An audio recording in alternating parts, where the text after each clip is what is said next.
Très bien, vous? On s'en va pas si que ça a bien remis après ce long voyage. New York, Yaoundé, 11 heures de vol. Ouais, c'était un peu long, mais voilà, je suis très content d'arriver. J'ai pris mes marques ici, je viens d'arriver, donc j'ai passé une belle journée. Donc là maintenant c'est le soir, on va aller manger et on va se reposer tranquillement pour une grande journée demain.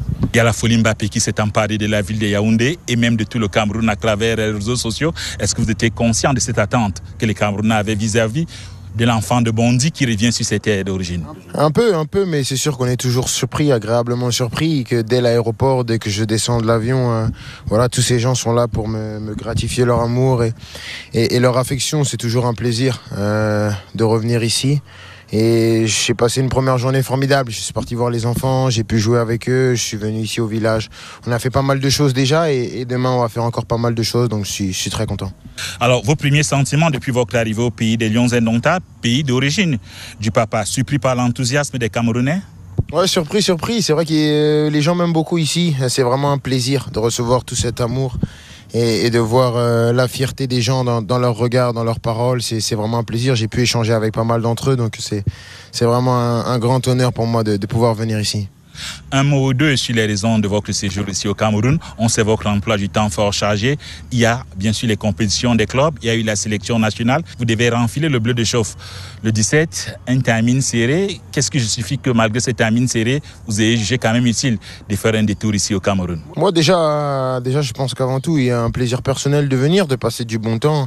Je pense que c'est un beau pays. Ensuite, j'ai pas mal de choses avec ma fondation.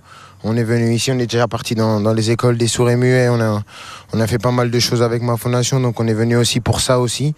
Et après, bien sûr, pour profiter du pays, de toutes ses saveurs et des belles villes qui composent ce pays magnifique.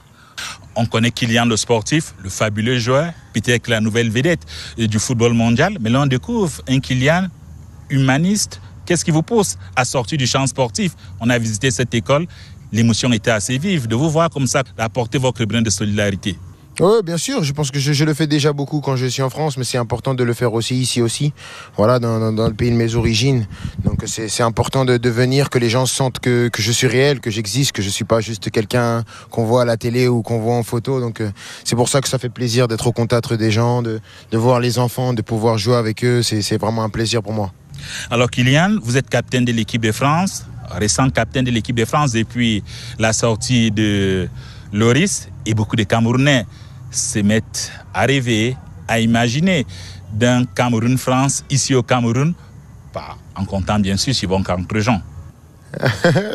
Pourquoi pas. Nous, on est des joueurs, on est toujours prêts pour jouer des matchs, peu importe où, peu importe quand. Jouer contre le Cameroun aussi, c'est une grande nation du football, au niveau africain, même au niveau mondial. C'est une nation qui est respectée. Donc, après, c'est pas moi qui organise les matchs, mais je pense que ça pourrait être une belle possibilité. En tout cas, si le match amenait à s'organiser, moi je serais là et je serais prêt à jouer et à prendre beaucoup de plaisir.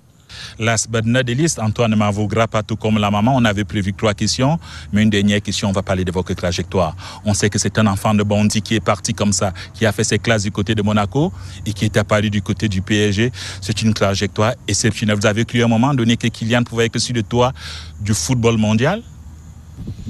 Je rêve, j'ai toujours rêvé, je continue à rêver et je rêverai toute ma vie parce que c'est gratuit et personne ne peut vous empêcher, mais c'est sûr que j'aurais jamais imaginé devenir ça aussitôt, aussi vite. Mais maintenant que je le vis, j'essaie de le vivre à fond parce que je pense que c'est une chance inouïe de pouvoir jouer pour un grand pays comme la France, de pouvoir jouer comme dans des grands clubs comme Monaco, comme le PSG. Pour l'instant, j'ai eu, je pense, une carrière rêvée et j'espère que ça va continuer comme ça. Merci Kylian de votre disponibilité. On aura l'occasion, peut-être une prochaine fois ici ou à Paris, de parler d'autres préoccupations, de parler du jeu, de ce jeu de transition, de la profondeur et bien d'autres sujets qui peuvent nous intéresser. Merci Kylian de nous avoir prêté votre attention et à très vite.